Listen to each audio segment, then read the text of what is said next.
C'est un grand plaisir d'être ici avec vous ce soir et d'essayer de partager avec vous mes connaissances sur la dépression et l'épuisement.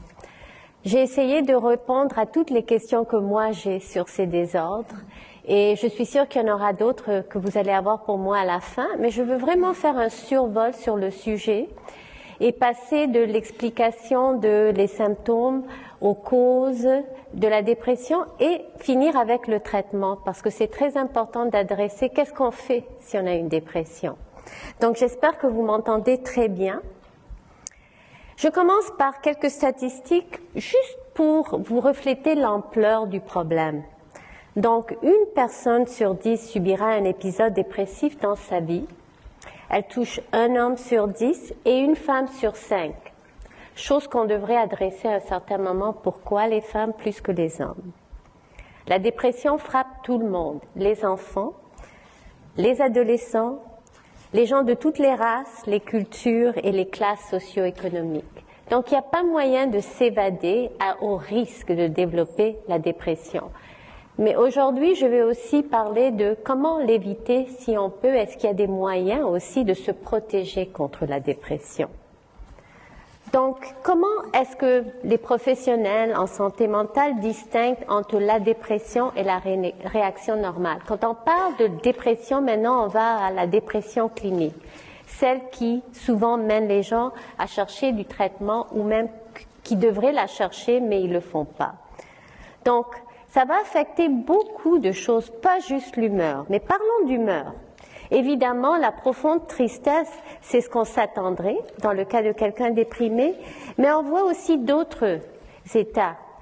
Exemple, l'anxiété qui peut être envahissante, l'irritabilité, donc pas déprimé, mais impatient, irritable, même colérique, mais surtout, et ce que tout le monde qui a une dépression clinique ressent, c'est la perte de goût. L'envie de faire les choses qu'on veut faire d'habitude. Les choses qui nous font plaisir ne nous font plus plaisir. Et les pensées. C'est pas juste l'humeur qui change quand quelqu'un a une dépression clinique, c'est aussi leur façon de penser. Donc les gens vont rapporter des problèmes avec leur concentration, leur mémoire et aussi la prise de décision. L'indécision, pas capable de décider quelle chemise tu portes le matin. Il y a aussi de la culpabilité, du désespoir. On se sent inutile, sans valeur. Il peut même avoir des idées noires et au pire des idées suicidaires. En plus, l'état dépressif clinique va affecter les comportements. Donc on voit une apathie, un manque d'intérêt, une perte d'énergie. La dépression peut agiter. La personne devient très anxieuse, même peut faire ça avec les mains, ou peut ralentir. Les gens sont ralentis, ils ne bougent pas trop, ils restent assis longtemps, il faut les stimuler pour les faire bouger.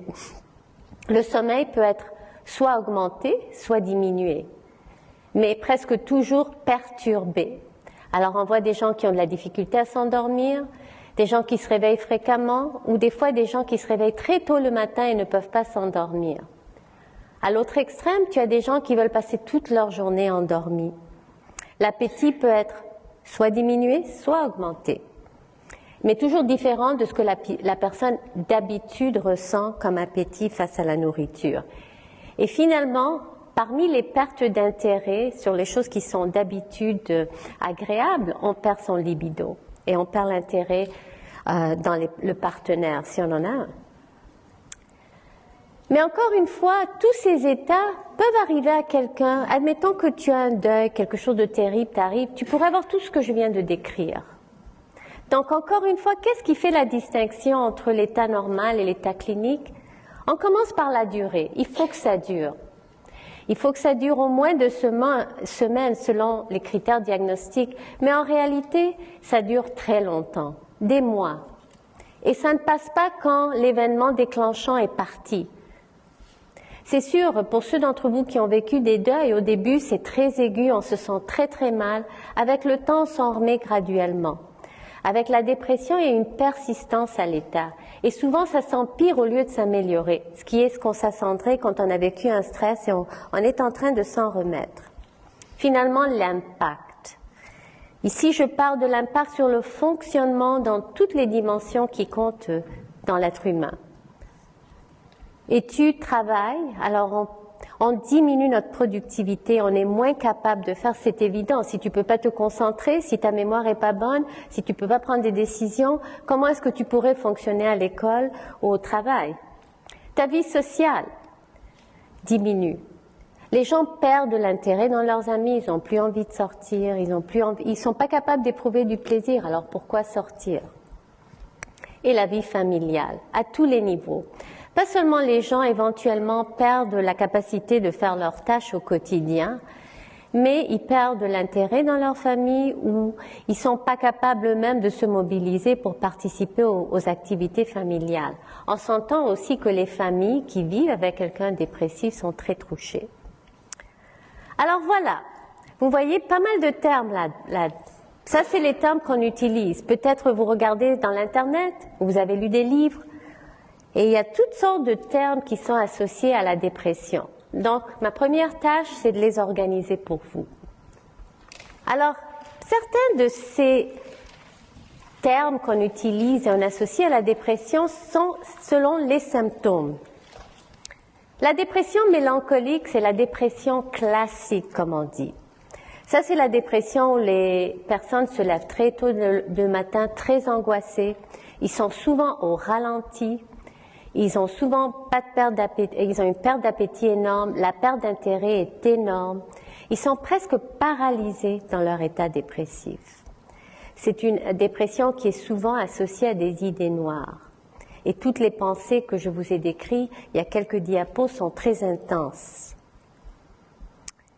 En plus, juste une dernière chose sur la dépression mélancolique, c'est toujours pire le matin.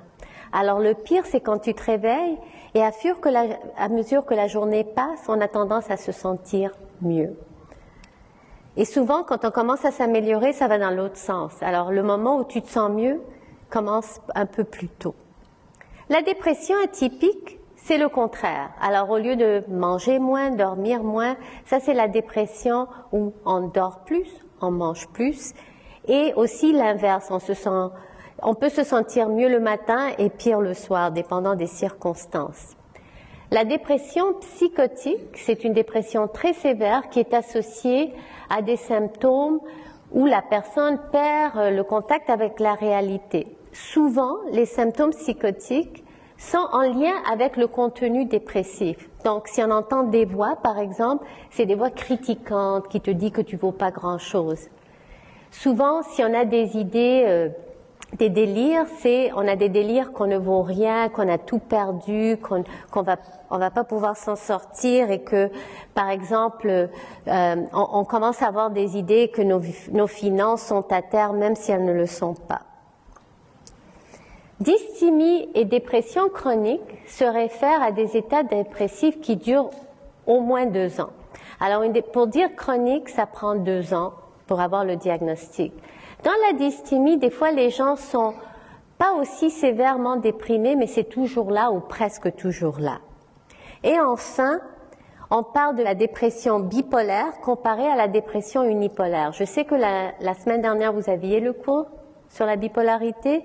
Donc, simplement pour vous rappeler que dans la dépression bipolaire, la personne a un diagnostic de bipolarité.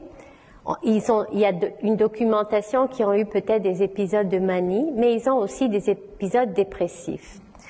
Dans la dépression unipolaire, il n'y a pas d'épisode de manie documenté. Donc, ça va ou bas ou normal, ils vont jamais vers le haut.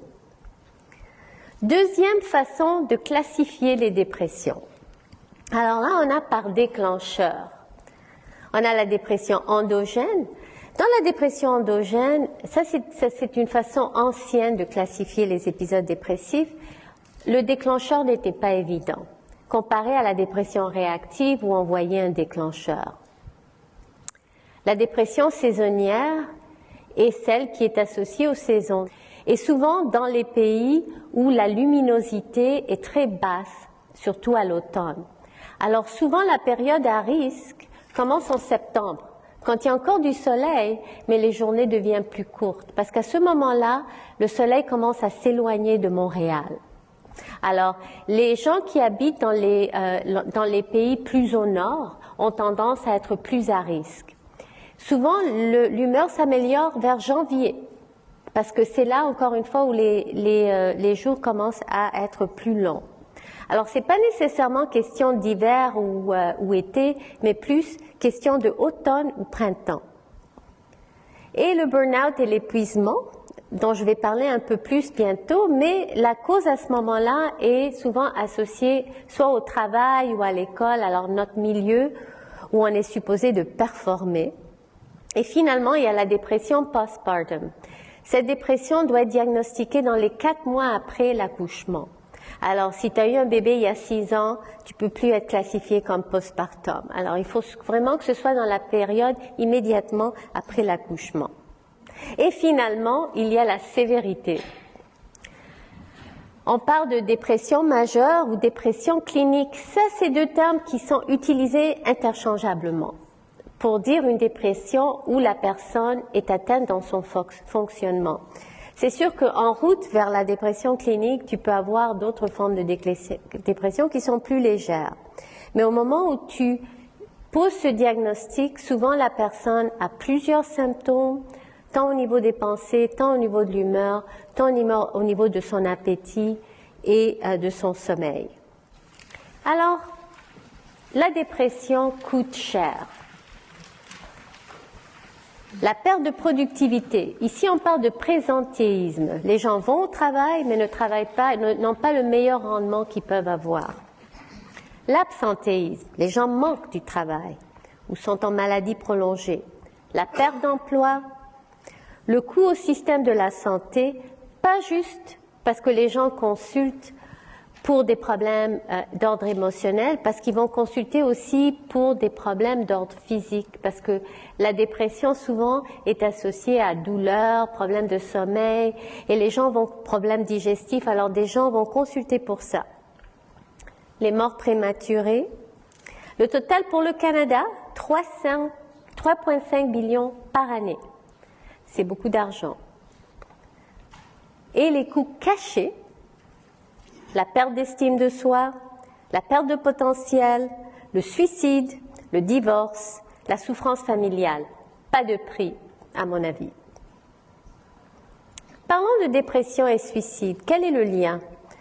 Donc, pour commencer, on a une statistique assez déprimante. 4000 Canadiens se suicident chaque année.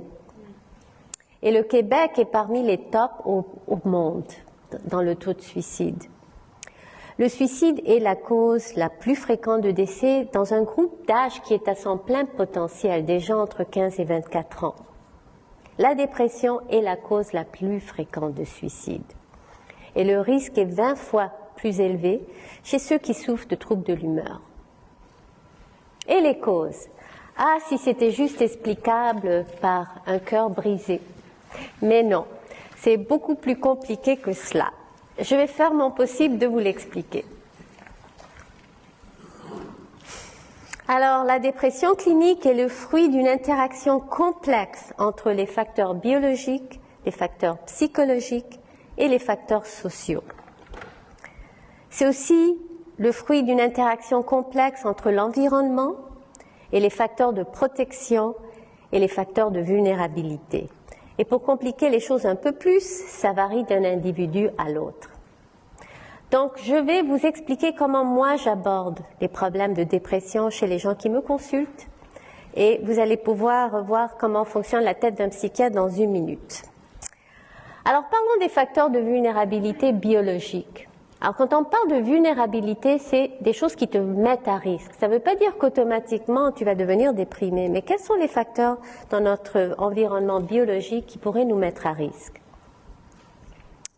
Exemple, la lumière. Alors, si tu habites dans un pays où justement, comme ici, la lumière devient trop basse à ce temps de l'année, tu es beaucoup plus à risque de dépression saisonnière que quelqu'un qui est en Floride l'année longue.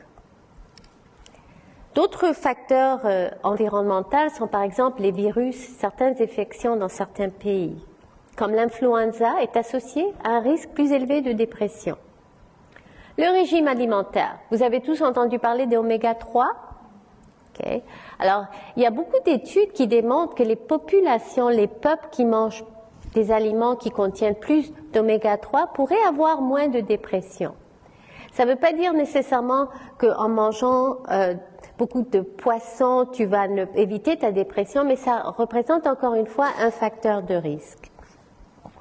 Certaines maladies physiques sont associées à un risque plus élevé de dépression, incluant les maladies de cœur, mais aussi par exemple les accidents cérébrovasculaires. Alors il y a beaucoup de maladies qui sont associées, soit après que tu as eu par exemple un accident cérébrovasculaire, tu as beaucoup plus de chances de développer une dépression. Après une crise cardiaque, tu as plus de chances de développer une dépression. Il y a aussi certaines maladies comme la thyroïde et tout ça qui sont aussi potentiellement impliquées. L'abus de drogue et d'alcool. L'alcool est considéré comme un déprimant.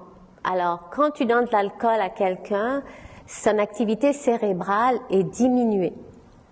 Les gens qui sont à risque pour d'autres raisons et qui ajoutent de l'alcool au mix augmentent leur vulnérabilité. Il y a aussi des drogues qui sont plus portées à causer de la dépression. Et de l'autre côté, il y a des drogues que si tu en abuses à la longue, tu as du risque de développer la dépression. Par exemple, l'abus de cocaïne au long terme, au début, ça donne des highs, mais après un temps, les gens sont plus portés à développer de la dépression. Et il y a les hormones et l'hérédité et les antécédents familiaux. Je passe vite à travers ça parce que je vais leur dévouer un diapo à chaque. Alors, parlons de la génétique. Tout le monde veut savoir, est-ce que c'est familial? Est-ce que c'est génétique, la dépression? Bon, alors oui, le risque est plus élevé, mais ça varie énormément. Et je pense que vous devrez comprendre pourquoi. Parce qu'à date, je vous ai montré toutes sortes de types de dépression. Alors, si on met tout le monde ensemble, on va avoir des risques très variables.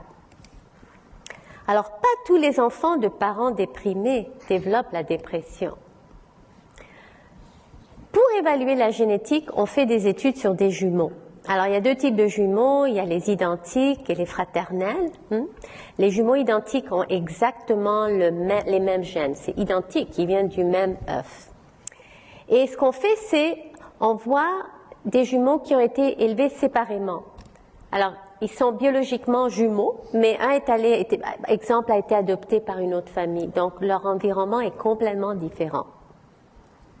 Alors, leur risque de dépression serait intéressant. Qu'est-ce qui se passe? Même s'ils sont élevés séparément, si un souffre de dépression, l'autre a un risque entre 40 et 50% de développer une dépression dans sa vie. Donc, la génétique joue un rôle. Par contre, est-ce qu'il y a un gène dépression avec un D dessus que tu transmets? Pas du tout. Selon les théories qu'on a dans le moment, les facteurs génétiques rendent les personnes vulnérables à la dépression en les rendant sûrement sensibles aux événements stressants. Chose que je vais vous expliquer en détail dans quelques minutes. Et les hormones. Alors, il y a la thyroïde. Si vous souffrez d'hypothyroïdie, vous allez avoir un état qui est exactement similaire à la dépression. Par contre, une fois qu'on vous traite, ça va aller mieux. Les glucocorticostéroïdes, appelés cortisone, cortisol, etc., sont sécrétés par les glandes surrénales quand on est stressé. C'est l'hormone du stress. Et aussi, c'est l'hormone que certains gens prennent, ou des formes de cette hormone pour avoir plus de muscles. Et d'ailleurs, si jamais vous avez lu un peu sur le sujet des gens qui abusent de ces médicaments, ils ont beaucoup de problèmes d'humeur. Donc, il y a une claire association. Et je vous ai montré la molécule en cas où il y a des chimistes dans l'audience. Et finalement, très intéressant, les hormones sexuelles. Les hormones sexuelles, comme on sait, induisent des changements. Parlez à n'importe qui souffre de syndrome prémenstruel, s'il y a un impact des hormones sur les humeurs. Mais c'est pas juste les femmes, il y a aussi les hommes. Alors l'andropause, où est un moment dans la vie de l'homme où son testostérone diminue, est aussi considérée comme une période de vulnérabilité pour développer des syndromes dépressifs. Mais c'est sûr que les femmes doivent subir énormément de changements d'hormones dans leur vie et c'est dans les périodes de changement que le risque de dépression est le plus élevé. Donc, adolescence, grossesse et ménopause. Et là, on passe aux facteurs de vulnérabilité psychologique. Le deuil, la négligence, les pertes, les sévices et traumatismes pendant l'enfance ont été clairement et nettement associés à une augmentation du risque de développer la dépression. La violence psychologique, soit à l'enfance, soit dans ton couple, soit dans ton adolescence, soit dans ta société, les événements traumatiques humiliants ou provoquant la culpabilité. Le perfectionnisme. Vous êtes étonné, le perfectionnisme? Moi non plus. Alors, les exigences sévères sur soi nous rendent plus vulnérables à la dépression. Et finalement, l'estime de soi basée sur la performance. Alors, si je suis bon quand j'ai des bonnes notes, ça veut dire pertinemment que si ma note n'est pas aussi bonne que j'aurais aimé, je suis moins bon. Et on vit ça tout le temps. Alors, on vit plusieurs échecs quand nos attentes sont trop hautes ou quand on exige trop de soi. Vous avez vu les deux petites boîtes au bout de mon diapo qui vous disent que tous ces événements font en sorte qu'on subit ou on vit de la honte et de l'autocritique. Et ça nous rend vulnérables à développer la dépression. Socialement, la pauvreté, la violence, la guerre, le taxage, la discrimination et le racisme, l'immigration est un facteur à risque. L'isolement, le manque de soutien, les idéaux inatteignables. Ça veut dire quand la société nous dit que pour être bon, on doit avoir l'air d'un tel, ou on doit être si maigre, ou on doit être si bon. Alors si une société est basée aussi sur la performance, c'est ça ce que son peuple va subir comme idéal, qui est souvent inatteignable, donc ça nous donne une idée qu'on ne pourra jamais arriver à être assez bon. Le manque d'affiliation religieuse et spirituelle a été associé à la dépression. Alors, ça c'était les facteurs de vulnérabilité. On reprend sur les facteurs de protection. Alors, comment c'est simple? L'absence de tout ça, c'est logique, mais par contre, être un homme, ça aide. Et qu'est-ce que je vous avais dit au début? Les femmes sont plus vulnérables. Pour les facteurs psychologiques, même histoire. On s'en débarrasse, mais en plus, la cohésion et l'harmonie familiale, l'acquisition des compétences telles que la résolution des conflits, la gestion de la colère et la résolution des problèmes en général nous protègent. Et, très important, l'opportunité d'exercer le contrôle. Ne croyez pas que j'essaye de vous dire que vous devriez contrôler votre environnement. Simplement, contrôler ce que nous, on fait, comment nous, on réagit. Savoir qu'on a des choix dans certaines situations nous rend beaucoup plus libres et beaucoup moins vulnérables. Pour les facteurs sociaux, encore une fois, l'absence de tout ça, et en plus, évidemment, la stabilité économique, les aptitudes sociales, l'inclusion sociale, une société qui inclut tout le monde, où chaque personne a droit à sa place, qu'il soit le meilleur ou non. Une société justement qui a des valeurs, pas autour de la performance, mais autour de la générosité, de la bonté, de participer, de donner, plutôt que d'être le meilleur et d'être le plus performant. Les déclencheurs, pas difficile, les deuils, mais aussi les transitions. À chaque fois qu'on a un défi, se marier, se divorcer, déménager, changer de pays, évidemment les échecs. Et les déclencheurs vont varier selon les phases de développement, donc ils sont différents à l'enfance comparé à l'adolescence, jeune adulte, personne âgée, et selon la culture et les valeurs. Donc une étude très intéressante qui vient d'être publiée il y a 1 mois, chez les personnes âgées chinoises, le risque de dépression est élevé chez ceux qui ont des enfants disrespectueux. Alors pour eux, C'est un grand stress quand leurs enfants leur manquent de respect puisque leur culture est basée beaucoup là-dessus. Et ils trouvaient que chez ces personnes, c'était le facteur le plus important de risque pour développer une dépression. Alors, mettons tout ça ensemble pour essayer de voir ça en 3 dimensions. Comment est-ce qu'on va rassembler le lien entre vulnérabilité, protection et déclencheur et voir comment ça peut produire la dépression? Alors, vous voyez quelqu'un de très équilibré ici. Et donc, un déclencheur pourrait causer une dépression. Alors, on se dit que l'équilibre entre les deux et le déclencheur cause la dépression. Alors, si vous avez quelqu'un devant vous qui a beaucoup de facteurs de protection et peu de facteurs de vulnérabilité, voulez-vous deviner la taille du déclencheur? Il va être gros ou petit? Moi, je dirais très gros, parce que pour briser... Hein? Alors, ça, on parle de résilience. Une personne qui a beaucoup de facteurs de protection et peu de facteurs de vulnérabilité, chanceux, est plus résilient et moins porté à succomber au stress et développer la dépression. À l'autre extrême, quelqu'un qui a beaucoup de facteurs de vulnérabilité et peu de facteurs de dépression est très vulnérable. Et donc, même un petit stress pourrait induire un état dépressif. Mais ça ne prend pas une calculatrice, hein. Il faut vraiment voir comment chacun vit son expérience. Et le stress. Le lien entre le stress et la dépression est aussi très complexe. Peut-être vous avez déjà eu une leçon sur le stress aigu, mais c'est pas un problème de répéter. Si vous faites face à l'ennemi, quelque chose qui vous menace de mort ou presque, la peur, c'est l'émotion la plus fréquente. Et vos pensées en conséquence vont être « pars au plus vite ».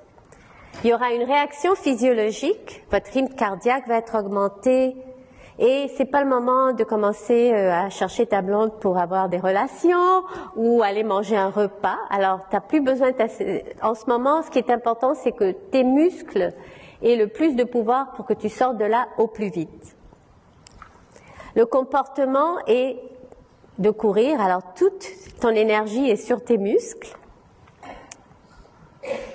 Et il y a aussi un apprentissage. La prochaine fois, je ne traverserai pas la jungle par ce chemin, j'en prendrai un autre. Il faut absolument apprendre de ne plus te remettre en danger.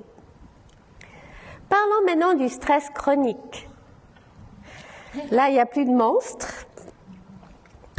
Quels sont les sentiments? Anxiété, inquiétude, insécurité, frustration, irritabilité. C'est pas la peur, mais c'est quand même assez désagréable. La réaction physiologique. Fatigue, difficulté à se concentrer, sommeil perturbé. Les comportements, au début, tu travailles plus fort pour reprendre le contrôle. Mais en même temps, plus tu travailles, plus tu t'isoles, tu commences à dire « je n'arriverai jamais à bout de cette pile de papier », donc on devient moins motivé. Apprentissage, aucun, puisque tu finis jamais à reprendre le dessus, donc tu te sens impuissant. Un cynicisme, ça ne s'arrangera jamais. Et en fin de compte, je viens de vous décrire les symptômes les plus fréquents associés à l'épuisement professionnel ou le burn-out, comme on l'appelle. Mais ça peut arriver dans d'autres situations de stress chronique. Avez-vous jamais entendu cette expression? Elle a tout. Pourquoi est-elle déprimée? Alors souvent, quand les gens sont déprimés, on essaye tout de suite de chercher pourquoi dans leur environnement. La plupart d'entre nous, il y a toutes sortes de choses qui peuvent nous rendre heureux. Voiture de l'année, nouvelle maison, vacances, argent, amour, mon favori, chocolat. Donc, ça fonctionne. Tu me donnes du chocolat, je vais être contente. Dans le stress chronique, il y a un impact négatif sur les circuits du système de récompense. Et d'ailleurs, vous avez vu, quand je vous ai décrit les symptômes dépressifs, la perte de goût, On n'a plus le plaisir qu'on avait avant. C'est une grosse perte de ne plus être capable d'utiliser ton système de récompense. Donc ça sert à rien d'avoir la maison, les enfants, l'argent, si tu ne peux pas vraiment en profiter. Et c'est ça le dilemme et le malheur de quelqu'un qui souffre de dépression. Bon, alors on va un peu vers la science. Vous savez que les défis dans les recherches en santé mentale, c'est de trouver des modèles dans les animaux, pour pouvoir tester. Je vais en partager quelques-uns sur l'état dépressif. Alors, vous voyez mon petit rat dans son sofa en train d'avoir de la psychothérapie. C'est juste un joke. On ne fait pas de la psychothérapie dans les rats, mais oui, dans les chiens, je vais vous montrer dans une minute. Alors, les animaux soumis à un stress chronique, léger, mais imprévisible, se comportent de façon similaire aux humains déprimés. Alors, on voit chez les animaux une réceptivité aux récompenses diminuée. Tu sais, les rats aiment le lait condensé, pas intéressés. Comportement sexuel et agressif réduit. Comportement de timidité et anxiété augmenté. De plus, ces changements de comportement sont supprimés par des traitements avec antidépresseurs, mais pas une fois. Il faut que tu les traites pendant des semaines avant que tu vois l'effet. Chose qui est similaire aux personnes qui ont une bonne réponse aux médicaments. Une autre théorie très intéressante dans le domaine de la dépression et qui s'adapte très bien au modèle du burn-out, qui explique un peu ce qui pourrait se passer quand les gens souffrent d'épuisement. Ça, c'est une théorie qui a été développée dans les années 70 lorsque Seligman et beaucoup de ses collègues faisaient des expériences sur des chiens. Alors, tu prends un chien, tu le mets dans une cage et tu donnes un petit choc dans le sol de la cage et tu ne lui donnes pas d'option pour s'évader. Alors, ce chien est là et de temps en temps, il a un petit choc, ça l'effraie, il sursaute. Et ce qu'ils ont vu, c'est que une fois que tu sortais du chien de la cage, il avait appris qu'il pouvait être subi à des chocs et qu'il ne pouvait rien faire. Là, tu le mettais dans une cage avec un trou, il aurait pu sauter. Et vous savez ce qui se passait? Il restait comme ça. Donc voilà mon petit chien. Alors, ces animaux agissaient résignés, prostrés dans un coin, face à une expérience où ils avaient subi une perte de contrôle et avaient été exposés à un stress. C'était pas un choc où ils étaient blessés, mais c'était quand même quelque chose d'épeurant pour eux. Donc la notion que avoir du contrôle, c'est très important, et perdre le contrôle ou avoir un sentiment qu'on n'est pas en contrôle peut avoir un impact sur le fonctionnement de l'organisme et peut induire des états dépressifs. Ce qui est intéressant dans cette étude est, de un, l'effet était renversé par antidépresseurs, mais aussi en enseignant à l'animal qu'il pouvait s'évader. Donc moi j'appelle ça un analogue à la thérapie. Tu prenais le chien, tu lui montrais le trou et tu le faisais sauter, puis oups, ça allait mieux. Mais il fallait vraiment les montrer. Autre chose très intéressante dans cette étude, je pense qu'ils ont fait les études sur à peu près presque 200 chiens. Un tiers des chiens n'ont pas eu cette réaction. Ils continuaient à se battre et dès que tu leur mettais dans l'autre boîte, ils trouvaient le moyen. Donc c'était pas automatique. Et ça, encore une fois, c'était des chiens qui avaient des bons facteurs de protection. Neurobiologie. Combien de gens deviennent un peu stressés quand ils voient le mot neurobiologie? Un peu compliqué la science, donc j'aimerais juste faire une petite mise en garde. Si c'est un peu compliqué, ça fait rien parce qu'à la fin, je vais tout vous résumer. L'important, ce n'est pas de comprendre, il n'y a pas de test, non? Pas de test, excellent. Alors, relâchez-vous et essayez d'absorber tout ce que vous pouvez et à la fin, je vais vous donner les grandes lignes. Alors voilà, la neurotransmission. Le cerveau adulte contient environ 100 milliards de neurones. La neurotransmission est la méthode de communication entre les neurones qui sont les cellules du cerveau. Alors vous voyez que les neurotransmetteurs sont des messagers chimiques qui transmettent des informations d'un neurone à l'autre. Et ces neurotransmetteurs sont affectés par la nutrition, la maladie, les médicaments, l'alcool, les drogues, les hormones et la saison. Donc tout ce que je vous ai déjà enseigné. Les monoamines sont des neurotransmetteurs très étudiés dans la dépression. Il y en a 3. Je suis sûre que vous avez sûrement entendu parler d'au moins 1 ou 2. Sérotonine, noradrénaline et dopamine. La sérotonine, moi j'appelle ça le neurotransmetteur de base, okay? Parce que c'est le neurotransmetteur, premièrement il est partout dans le cerveau, et deuxièmement il est impliqué dans la gestion du sommeil, l'appétit, l'humeur, la mémoire, l'apprentissage et le comportement social. Vous vous rappelez que j'ai mentionné le comportement social beaucoup quand je parlais de la dépression. La dopamine, ça c'est le neurotransmetteur de la récompense, impliqué dans la motivation mais aussi l'action et la récompense. Parce que si tu vois un chocolat, il est là, je ferais mieux d'aller vers là. C'est très motivant. Donc il y a un lien entre la perception de récompense et l'action. Et finalement, la noradrénaline, ça c'est le système qui est mis en action quand vous êtes en vrai danger. Et aussi très impliqué dans les états d'angoisse et d'anxiété. Donc la réponse au stress aigu, l'attention, la vigilance. Il faut être bien mis en garde si on pense qu'on est dans le danger. Alors, les monoamines sont les neurotransmetteurs les plus fréquemment associés à la dépression. Ils expliquent pourquoi les médicaments peuvent améliorer les symptômes dépressifs. Et ça fait du sens, j'en ai nommé presque tous, mais ils n'expliquent pas les causes de la dépression clinique. Allons aux circuits neuronaux de la dépression. Les études d'imagerie fonctionnelle ont montré que le rétablissement d'une dépression est associé à la diminution de l'activité dans le cortex cingulaire subgénual. On va appeler ça la zone 25, ça ira plus vite. Qu'est-ce que c'est ce cortex zone 25 ?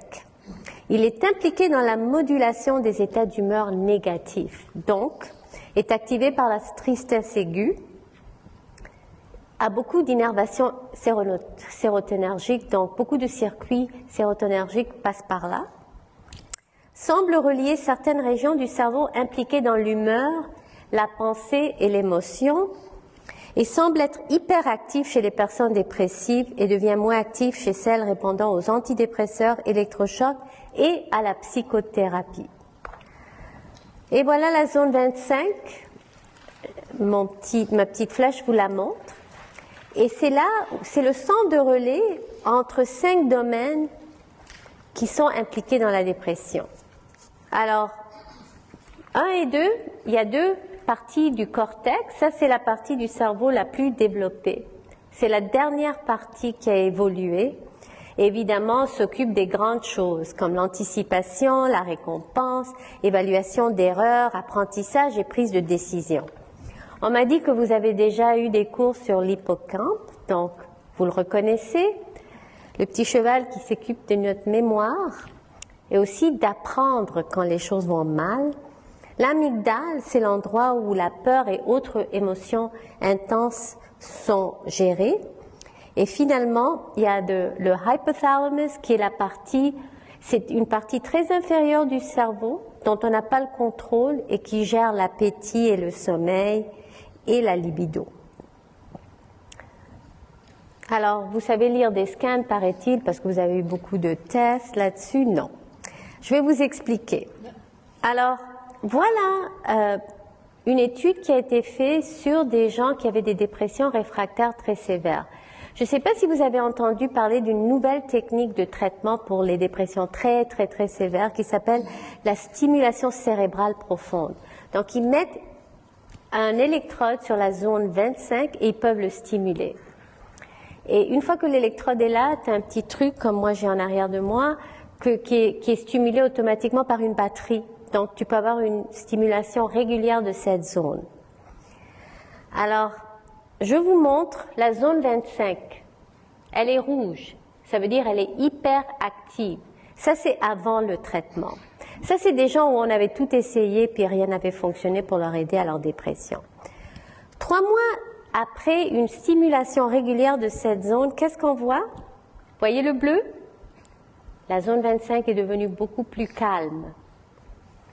Et 6 mois après, c'est le calme, le vrai calme, hein? Beaucoup de bleu. Donc, et en même temps, je dois vous dire que ça, c'est les gens qui ont eu une bonne réponse à la stimulation. Alors, ils se sentaient beaucoup mieux. C'est des gens qui avaient été déprimés 10 ans et tout à coup, waouh, ils voyaient un changement énorme dans leur humeur. Souvent, les gens me disent, ben, les antidépresseurs et les médicaments, c'est pas la même chose, ça peut pas fonctionner de la même façon. Alors, je vous montre une autre étude. Vous voyez une zone rouge en bas, zone 25. Qu'est-ce que vous pensez? Est-ce que les antidépresseurs ou la thérapie va aider avec la zone 25? Quelqu'un peut deviner? Dépresseur, thérapie? Antidépresseurs. Antidépresseurs diminuent l'activité dans la zone 25. La thérapie aide beaucoup l'hippocampe. Et vous voyez aussi des différences. Alors ça, c'est les différences. Quand c'est une flèche plus grosse, ça veut dire que la thérapie a eu plus d'effet. Donc on voit que la thérapie a plus d'effet dans les parties plus hautes du cerveau. Et finalement, on voit aussi que les antidépresseurs et la thérapie, les deux affectent une certaine partie du cerveau en commun. Quelle est la conclusion de cette étude? La psychothérapie et les médicaments ont des impacts sur le cerveau des gens qui répondent. Ça, c'est des gens qui ont eu une bonne réponse à la psychothérapie et aux médicaments et qui affectent différentes parties du cerveau et aussi certaines parties en commun. Donc, quand vous vous améliorez de la dépression, votre cerveau a l'air différent. Et cet effet peut être atteint avec la thérapie ou la dépression. C'est sûr que chacun est différent, on ne peut pas toujours prévoir comment. Et finalement, il y a la neurogenèse et la plasticité neuronale. Avant 1998, on pensait qu'on était né avec certains groupes de neurones, puis à partir de l'âge de 30 ans, ils commençaient à mourir, puis c'était comme ça. Alors, pas de nouvelles formations de cellules dans notre cerveau. Par des études brillantes dont je ne vais pas vous expliquer aujourd'hui, on a découvert que le cerveau se régénère. Et c'est surtout l'hippocampe qui est très important dans cette régénération. Alors le stress endommage les neurones de l'hippocampe et la dépression est associée à l'atrophie de l'hippocampe et une diminution dans la création de nouveaux neurones. Pire encore, on voit que le stress, ça c'est dans des études des animaux parce qu'on ne peut pas faire des études comme ça chez les êtres humains, mais au moins chez certains animaux, les stress au début de la vie ont altéré les systèmes de neurotransmetteurs et causent de l'atrophie neuronale dans l'hippocampe. Alors on a un effet du stress dans cette partie du cerveau qui est très importante. Les antidépresseurs favorisent la neurogenèse dans l'hippocampe. Ça, c'est des études qu'on fait, encore une fois, chez les animaux. Très intéressant, l'exercice aussi. Donc là, vous voyez comment l'exercice pourrait avoir un effet bénéfique sur la dépression à travers son impact sur cette partie du cerveau et spécifiquement en agissant sur la neurogenèse qui est la création de nouvelles cellules. Alors, un petit résumé. Je vous avais promis un résumé au cas où vous n'avez pas tout pris là. Peu de chances d'être causé par un gène, un neurotransmetteur ou une région du cerveau. C'est beaucoup plus compliqué que ça. Les hypothèses qu'on a en ce moment, c'est que la dépression est plus probablement associée au dysfonctionnement du réseau cérébral qui réagit au stress, donc impliquant plusieurs circuits qui devraient fonctionner en harmonie pour assurer le survie de l'organisme. Parce que notre cerveau, c'est l'organe qui est là pour nous aider à survivre dans notre environnement. Hein? C'est l'organe qui nous prépare à faire face à des situations dont on n'est pas habitué et à survivre. Les traitements. Commençons par la psychothérapie. Il y a plusieurs types de psychothérapie et je vais vous faire une petite démonstration dans une minute, mais vous voyez qu'il y en a plusieurs et toutes celles dont je mentionne peuvent être très bénéfiques dans la dépression. Les ingrédients et buts communs dans l'approche psychothérapeutique, de un, la relation thérapeutique positive, un dialogue autour de la souffrance et une validation de l'état interne que la personne éprouve, et une amélioration de la relation avec soi et avec les autres. Et tout ça souvent se traduit dans une meilleure adaptation au stress. Le TCC, qui est la thérapie la plus populaire, thérapie cognitivo-comportementale, agit autour de l'apprentissage de comment les attitudes et les croyances affectent les émotions et est centré sur la modification de pensées et de comportements problématiques. L'emphase dans cette thérapie est sur le présent, l'analyse des pensées négatives et ce qu'on appelle la restructuration cognitive.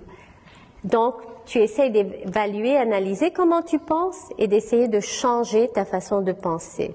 Ceci mène évidemment à une meilleure résolution de problèmes. C'est une thérapie qui est limitée dans le temps. Alors, là, je vous fais une petite démonstration. Alors, à la base, dans la thérapie cognitive, on fait un lien entre la pensée et l'émotion. Tu ressens ce que tu penses. Donc, si tu penses quelque chose de négatif, tu vas avoir des émotions négatives. Alors, on commence par l'interprétation négative des événements.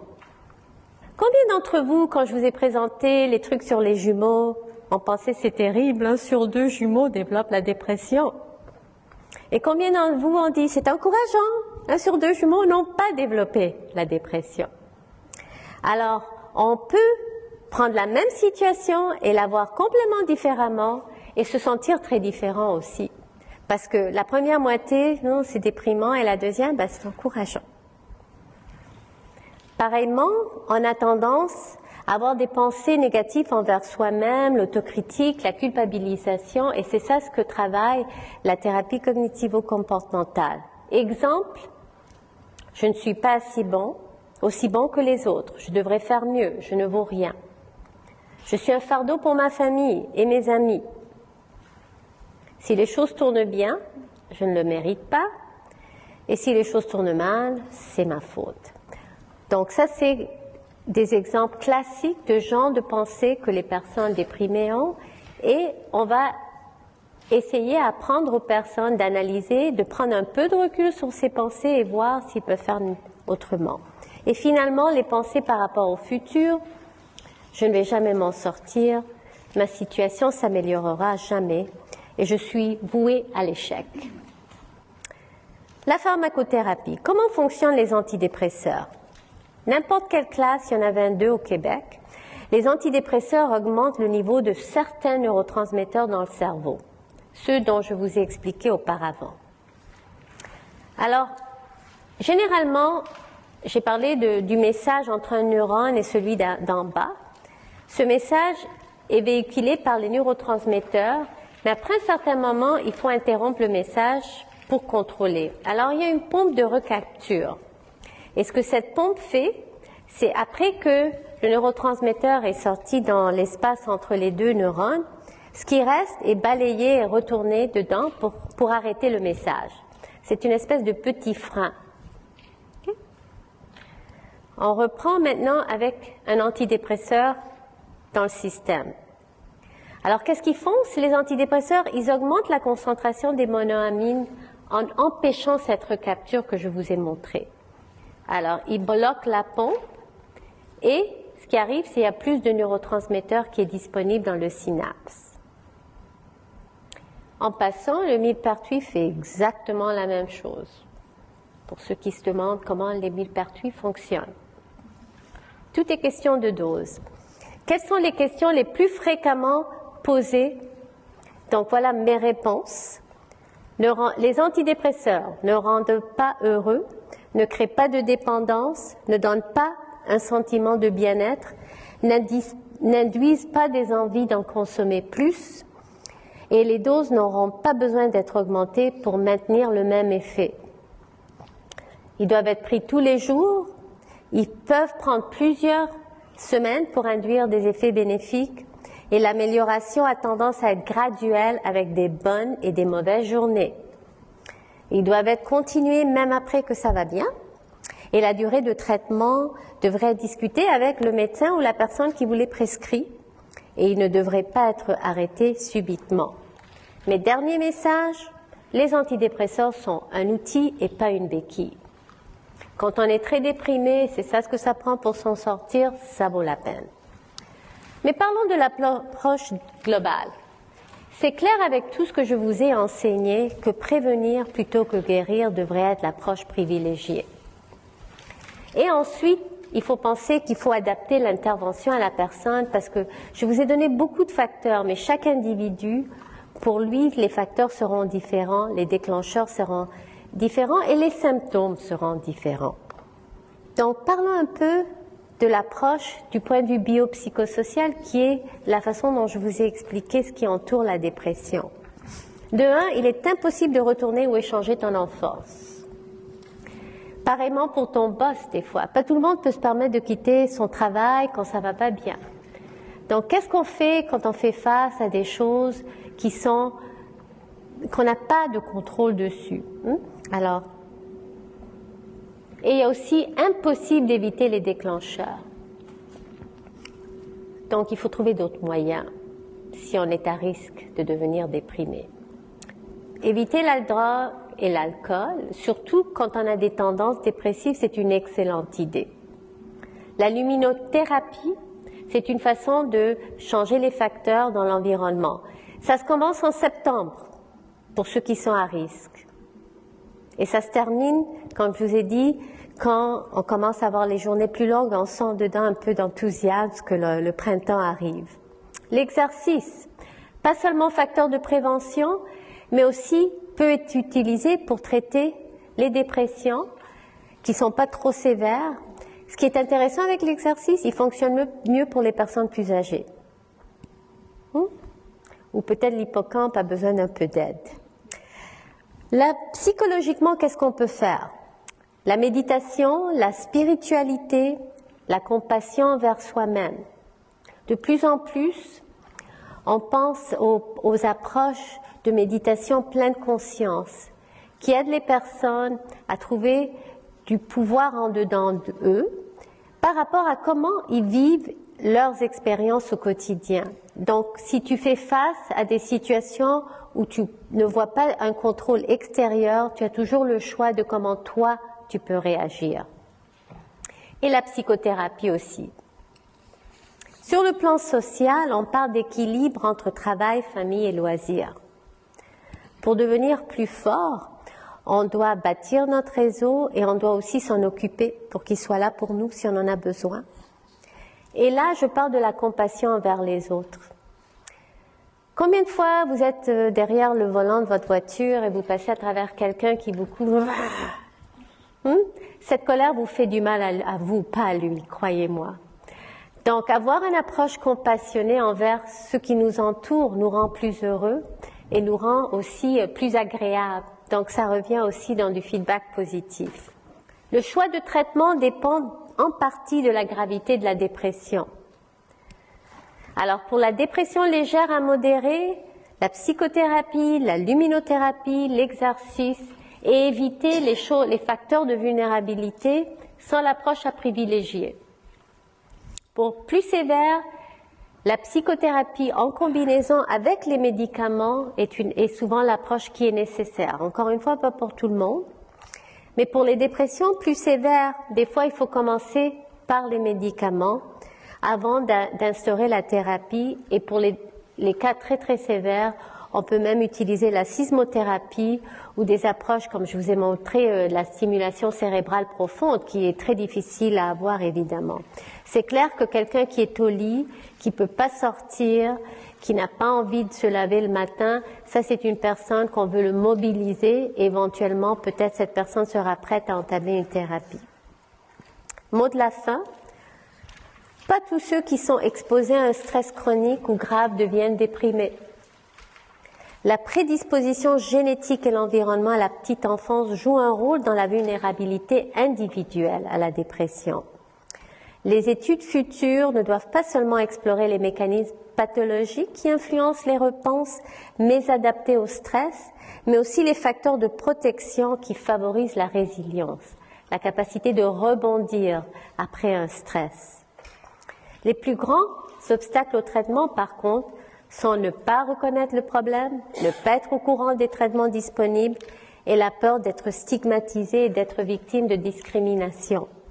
Notre société continue à stigmatiser la maladie mentale et à encourager le déni, la honte et la culpabilité chez ceux qui en souffrent. L'accès au traitement sera facilité et les conséquences négatives seront diminuées par la diffusion des connaissances, le partage d'informations, l'acceptation et la compassion. Donc, je vous encourage à partager l'information que vous avez reçue aujourd'hui et accepter tous ceux qui sont autour de vous et d'en parler ouvertement. Merci. Merci.